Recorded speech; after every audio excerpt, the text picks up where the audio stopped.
but to them it is not given.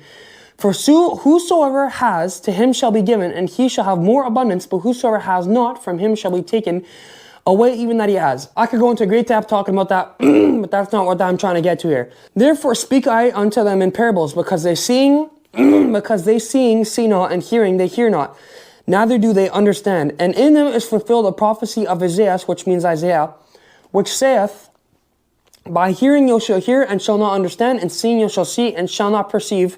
For this people's heart is waxed gross, and their ears are dull of hearing, and their eyes they have closed, lest at any time they should see with their eyes, and hear with their ears, and should understand with their heart, and she be converted, and I should heal them. That was a prophecy that was given out of Isaiah.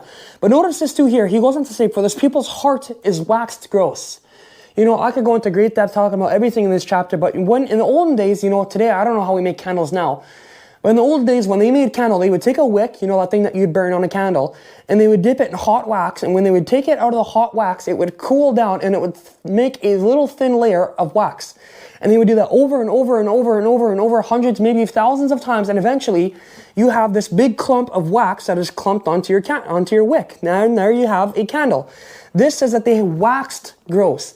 Their heart over a continuous period of time has gotten to the ability where it is waxed gross. It's gotten what we would call a hard heart. And he goes on to say, for this people's heart is waxed gross, and their ears are dull of hearing, and their eyes they have closed. You know, he's not saying that their ears, their physical ears are hard of hearing. These people were listening to Jesus. It was their spiritual heart. And it says that their eyes they have closed. They have closed.